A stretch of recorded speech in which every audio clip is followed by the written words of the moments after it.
അർജുൻ്റെ വീട്ടിൽ നിന്നാണ് നാം തത്സമയം ദൃശ്യങ്ങൾ കണ്ടുകൊണ്ടിരിക്കുന്നത്. കാർവാർ എം എൽ എക്കൊപ്പം അവിടുത്തെ ജനത. കാരണം കാർവാറിലെ MLA സതീഷ് സെയിൽ വലിയ രീതിയിൽ ആദ്യഘട്ടത്തിൽ അദ്ദേഹം പറഞ്ഞു, ആദ്യഘട്ടത്തിൽ ചില നിരാശകളൊക്കെ കർണാടക സർക്കാരിൻ്റെ ഭാഗത്തുനിന്നുണ്ടായെങ്കിൽ പോലും പിന്നീട് കേരളത്തിൽ നിന്നുള്ള സമ്മർദ്ദം മൂലം കൂടുതൽ സജീവമാകാൻ സാധിച്ചുവെന്ന്. ആ ഘട്ടത്തിലൊക്കെ അവരോടൊപ്പം അവിടെ തിരച്ചിൽ നടത്തുന്നവരോടൊപ്പം നിലകൊണ്ടിരുന്ന ഒരു വ്യക്തി കൂടിയാണ് കാർവാർ MLA സതീഷ് സെയിൽ. അദ്ദേഹം ഈ അർജുൻ്റെ വീട്ടിലെത്തിയതും അതുകൊണ്ട് തന്നെയാണ്.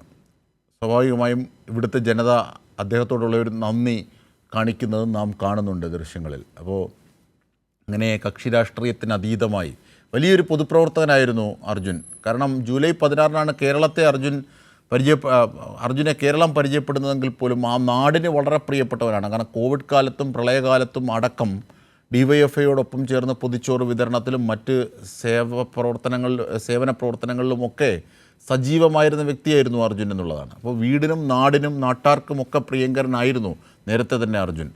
അപ്പോൾ ആ അർജുനെയാണ് ജൂലൈ 16 കേരളം കൂടി ഏറ്റെടുത്തത്. പക്ഷേ അർജുനെ പ്രതീക്ഷയോടെ നാം പ്രതീക്ഷിച്ചതുപോലെ കണ്ടെത്താനായില്ല എന്നുള്ളതാണ് ഏറ്റവും ദുഃഖകരമായൊരു സത്യം. പക്ഷേ അർജുൻ്റെ കാര്യത്തിൽ എന്ത് സംഭവിച്ചു എന്നറിയാനായി എന്നതിൻ്റെ സമാധാനം നമുക്കും വീട്ടുകാർക്കുമൊക്കെ ഉണ്ടായത് അതുകൊണ്ട് തന്നെയാണ്. ഇപ്പോൾ അർജുൻ്റെ മൃതദേഹം നാട് കണ്ടുകൊണ്ടിരിക്കുകയാണ്, ആദരാഞ്ജലി അർപ്പിച്ചുകൊണ്ടിരിക്കുകയാണ്. അർജുനായി 72 ദിവസം കാത്തിരുന്ന കേരള ജനതയുടെ ആദരം തന്നെയാണ് കണ്ണാടിക്കലിലെ വീട്ടിലേക്ക് ഇപ്പോൾ ഒഴുകിയെത്തിക്കൊണ്ടിരിക്കുന്നത്. ഏതാണ്ട് 11 മണി കഴിയുന്നതോടുകൂടി മൃതദേഹം സംസ്കാര ചടങ്ങുകളിലേക്ക് എടുക്കുമെന്നായിരുന്നു പറഞ്ഞിരുന്നത്. പക്ഷേ അത്രയേറെ ജനങ്ങൾ, അത്രയേറെ ജനനിബിഡമാണ് അവിടം. അവരൊക്കെ കണ്ടു തീരാതെ അർജുനെ സംസ്കരിക്കാനാകില്ല. അങ്ങനെ കൂടിയുള്ള ഒരു പ്രതിസന്ധിയാണ് ഇപ്പോൾ രൂപപ്പെടുന്നത്. ജോഷില ഒരുപക്ഷെ ജനങ്ങൾ ഒഴുകിയെത്തുന്നത് തന്നെയാണ് സംസ്കാര ചടങ്ങുകൾ വൈകുന്നതിലേക്കും പോകുന്നത്. 11 മണിക്ക് മുമ്പാണ് നേരത്തെ നിശ്ചയിച്ചത്. പക്ഷേ അത് 11 മണി കഴിയും എന്നൊക്കെയാണ് സൂചനകളിലായി എത്തുന്നത്, അല്ലേ ജോഷില?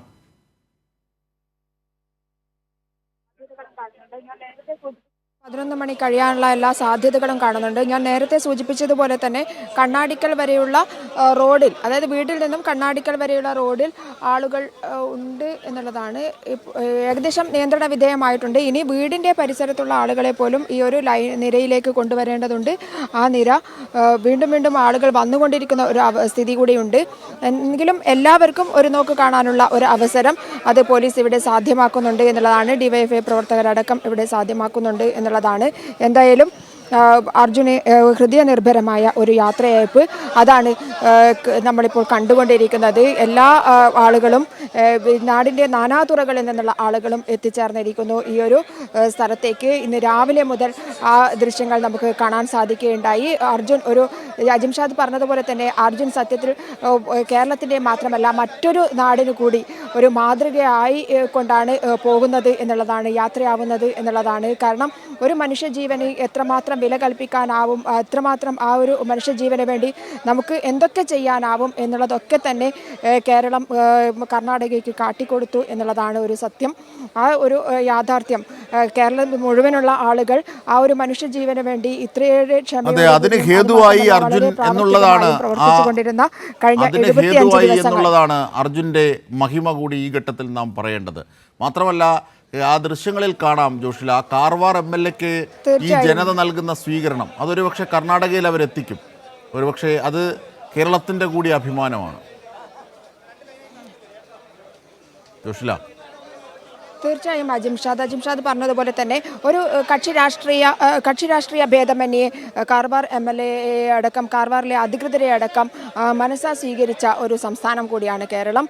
അവരോട് മറ്റൊരു രീതിയിൽ രാഷ്ട്രീയപരമായി അല്ലാതെ എങ്ങനെയൊക്കെയാണ് ഇതിനു വേണ്ടി പ്രവർത്തിക്കുക എന്ന് കാണിച്ചു കൊടുത്ത, അല്ലെങ്കിൽ അവരോട് അടക്കം ഇതിനു വേണ്ടി പ്രവർത്തിക്കാൻ വേണ്ടി അഭ്യർത്ഥിച്ച ഒരു സംസ്ഥാനം കൂടിയാണ്. ആ രീതിയിലേക്ക് അവരുടെ പ്രവർത്തനങ്ങളടക്കം നീങ്ങിയപ്പോഴാണ് ഒറ്റക്കെട്ടായി ഒരു മനുഷ്യജീവന് വേണ്ടി ഇത്രയധികം ആളുകൾക്ക് പ്രവർത്തിക്കാൻ സാധിച്ചത് എന്നുള്ളതാണ്. അതുപോലെ തന്നെ മനുഷ്യത്വത്തിൻ്റെ ഏറ്റവും വലിയ ഉദാഹരണമായി ഒരുപാട് പേർ മാറിയതും ഈ ഒരു അർജുന് വേണ്ടിയായിരുന്നു എന്നുള്ളതാണ്. അതൊക്കെ തന്നെ നാടിനാകമാനം ഒരു മാതൃകയായി മാറി. ഇങ്ങനെയാണ് ഒരാൾ നഷ്ടപ്പെട്ടാൽ ഒരു ജീവന് വേണ്ടി ഇങ്ങനെയൊക്കെ പ്രവർത്തിക്കാൻ നമുക്ക് സാധിക്കും എന്ന് കാണിച്ചു കൊടുത്ത ഒരു സംഭവം കൂടിയായിരുന്നു അർജുൻ്റെ ഈ വിയോഗം. അതുകൊണ്ട് തന്നെ ആവാം ഇത്രയധികം ആളുകൾ നെഞ്ചേറ്റിക്കൊണ്ട് അർജുന് ഇങ്ങനെ ഒരു അന്ത്യയാത്ര നൽകുന്നതും. മാത്രമല്ല അർജുൻ എന്നുള്ളത് ഒരു കുട്ടിക്ക്, ഒരു യുവാവിന് എങ്ങനെയൊക്കെ നാടിൻ്റെ പൊതുകാര്യങ്ങളിലും അതുപോലെ തന്നെ ഒരു വീടിൻ്റെ കാര്യങ്ങളിലും ഒക്കെ ഇടപെടാൻ സാധിക്കും, ഈ ഒരു ചെറിയ പ്രായത്തിൽ തന്നെ എങ്ങനെയൊക്കെ പ്രവർത്തിക്കാൻ സാധിക്കും എന്നുള്ളതിൻ്റെ ഒരു മാതൃക തന്നെയായി മാറിയിരുന്നു എന്നുള്ളതാണ്. ഇതൊക്കെ തന്നെ ജനങ്ങളൊക്കെ തന്നെ അറിയുന്നു. ജനങ്ങളാകെ തന്നെ അർജുനെ നെഞ്ചേറ്റുന്നു, കുടുംബത്തോടൊപ്പം നിൽക്കുന്നു. കുടുംബത്തിന് അത്താണിയായിരുന്ന ഒരു മകനെയാണ് നഷ്ടപ്പെട്ടത്. എന്നാൽ പോലും ആ ഒരു വിയോഗം അവരെ അറിയിക്കാതെ ഈ 75 ദിവസവും നാട്ടുകാരും വീട്ടുകാരും അർജുൻ്റെ സൗഹൃദങ്ങളും ഒക്കെ തന്നെ അർജുനായി അവരോടൊപ്പം നിന്നുകൊണ്ട് അർജുനെ പോലെ തന്നെ മറ്റൊരു വിധത്തിലെല്ലാം തന്നെ അവർക്ക് സപ്പോർട്ടായി നിന്നു എന്നുള്ളത് തന്നെയാണ് ഏറ്റവും വലിയ കാര്യം. ആ കുടുംബത്തിനെ ആ വേദന അറിയിക്കാതിരിക്കാൻ പരമാവധി ശ്രമിച്ചുകൊണ്ട് എല്ലാ അധികൃതരടക്കം പെരുമാറി എന്നുള്ളതും.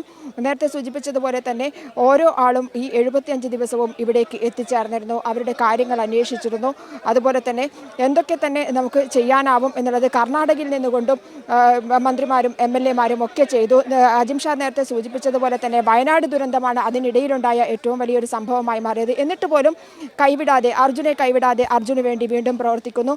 അർജുൻ്റെ മൃതശരീരമെങ്കിലും കാണാനുള്ള ഒരു അവസാന ആഗ്രഹം എന്ന വീട്ടുകാരുടെ ആഗ്രഹം അത് സാധ്യമാക്കി കൊടുക്കുന്നു എന്നുള്ളതാണ്. ഏറ്റവും അവസാനമായി മകൻ്റെ എന്തെങ്കിലും ഒരു തെളിവ്, മകൻ നഷ്ടപ്പെട്ടാൽ പോലും എന്തെങ്കിലും ഒരു തെളിവ് വേണമെന്നായിരുന്നു ആ അമ്മയുടെ അഭ്യർത്ഥന. ആ അഭ്യർത്ഥന കേരളം കാണിച്ചു കൊടുത്തിരിക്കുന്നു എന്നുള്ളതാണ്. അതേസമയം തന്നെ നമുക്ക് മറക്കാനാവാത്ത കുറേ മനുഷ്യരും അവിടെ ഉണ്ടായിരുന്നു. മനാഫായാലും മാൾപ്പയായാലും അത്തരത്തിൽ ഒരുപാട് പേർ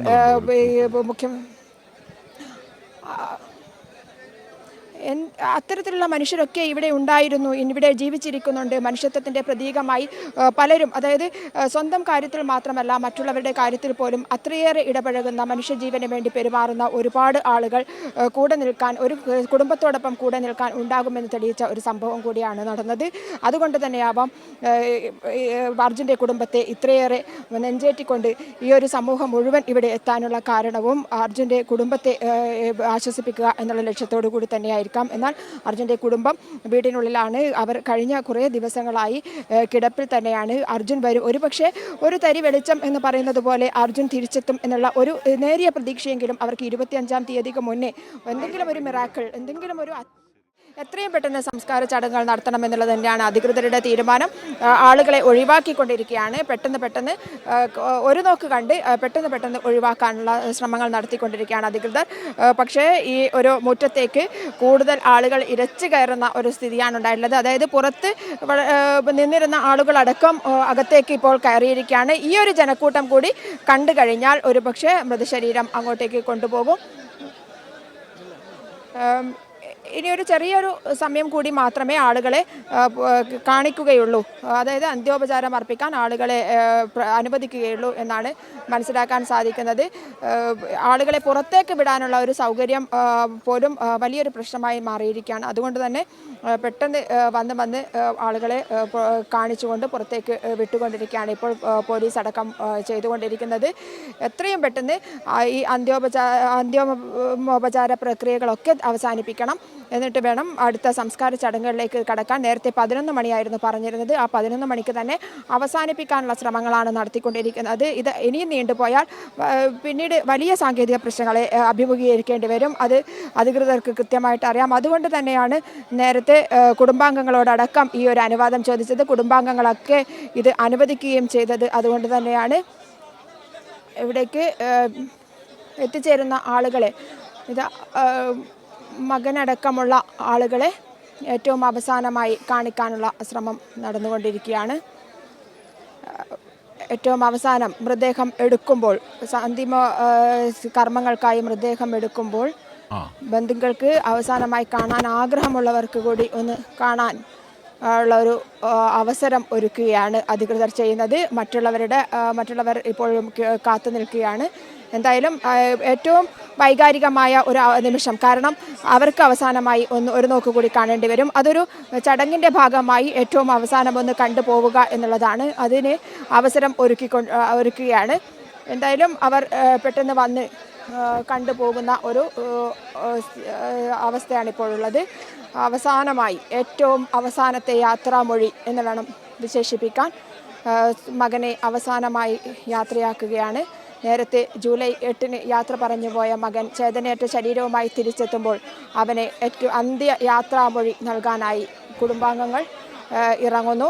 മറ്റുള്ളവരെ ഒഴിവാക്കുകയാണ് പോലീസ് ചെയ്യുന്നത്. ഇനി അങ്ങോട്ട് ഇത് തടഞ്ഞില്ലെങ്കിൽ വലിയ സാങ്കേതിക പ്രശ്നമായി മാറും എന്നുള്ളത് കൊണ്ടായിരിക്കാം ഏറ്റവും അവസാനമായി ഈ ഒരു ചടങ്ങിലേക്ക് കടക്കാനുള്ള ശ്രമങ്ങളാണ് പോലീസ് നടത്തിക്കൊണ്ടിരിക്കുന്നത്.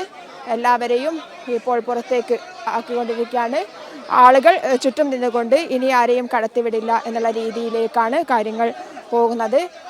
അല്ലാതെ ഇത് നിയന്ത്രണാതീതമായി മാറിപ്പോകും. ഇനിയും ആളുകൾ പല ഭാഗങ്ങളിൽ നിന്നും കേട്ടറിഞ്ഞുകൊണ്ടും എത്തിച്ചേരുന്ന ആളുകൾ ഇതൊക്കെ തന്നെ ഒരു വലിയ പ്രശ്നമായി മാറാതിരിക്കാൻ പോലീസ് അവരെ ഒഴിവാക്കുകയാണ്.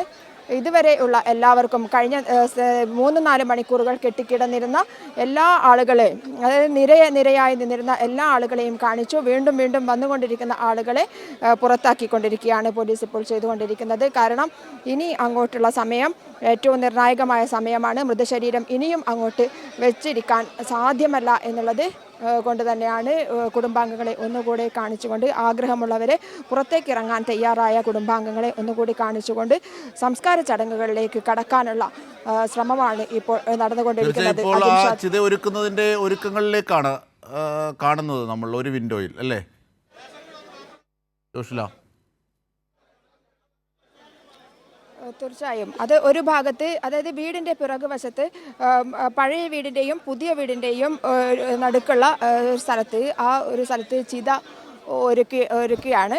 ആ അതിലേക്കാണ് ഇനി മൃതശരീരം കൊണ്ടുപോവുക. അവിടെ അതിനുള്ള ഒരുക്കങ്ങൾ നടന്നുകൊണ്ടിരിക്കുകയാണ്. ഒരേ സമയത്ത് എല്ലാ വീട്ടുകാർ അവസാനവട്ടം അന്ത്യാഞ്ജലി അർപ്പിക്കുകയാണ്. അതായത് അർജുൻ്റെ മകനടക്കം അവസാന ഘട്ടം കാണിക്കുന്ന അവിടെയാണ് ജോഷിലുള്ളത്, അല്ലേ? വീട്ടിൻ്റെ ആ ഭാഗത്ത് എന്താണ് ഇപ്പോൾ അവിടെ അല്പസമയത്തിനുള്ളിൽ മൃതദേഹം എടുക്കും, അല്ലേ? ുള്ള ഒരു ഭാഗത്താണ് മാധ്യമപ്രവർത്തകർക്ക് ഇതിൻ്റെ രണ്ടിൻ്റെയും ഇടയിലുള്ള ഒരു സ്ഥലത്താണ്. അതായത് മൃതശരീരം സംസ്കരിക്കുന്ന സ്ഥലത്തും അതുപോലെ തന്നെ മൃതശരീരം ഇപ്പോൾ പൊതുസന്ദർശനത്തിന് വെച്ചിരിക്കുന്നതും ഒന്ന് വീടിൻ്റെ മുൻവശത്തും സംസ്കരിക്കുന്നത് വീടിൻ്റെ പിറകുവശത്തുമാണ്. അതായത് പഴയ വീടിൻ്റെ ഇടതുവശത്താണ് ഈ ഒരു സംസ്കാരം നടക്കുക. ഇതിൻ്റെ രണ്ടിനും ഇടയിലായിട്ടാണ് മാധ്യമപ്രവർത്തകർക്ക് പ്രത്യേക സ്ഥല സൗകര്യം ഒരുക്കിയിട്ടുണ്ടായിരുന്നു. നേരത്തെ തന്നെ ഈ ഒരു ജനാവലിയുടെ ഒരു പ്രശ്നം ഉള്ളതുകൊണ്ട് തന്നെയാണ് അത്തരത്തിലൊരു സ്ഥല സൗകര്യം ഒരുക്കിയത്. അവിടെ നിന്നും രണ്ട് ഭാഗവും ഏകദേശം കാണാൻ സാധിക്കും. അതുകൊണ്ട് തന്നെയാണ് അത്തരത്തിൽ പറയാൻ സാധിച്ചതും. ഈ ഓരോ സംസ്കാര ചടങ്ങിലുള്ള എല്ലാ തയ്യാറെടുപ്പുകളും മറ്റു ഭാഗത്ത് നടന്നുകൊണ്ടിരിക്കുകയാണ്.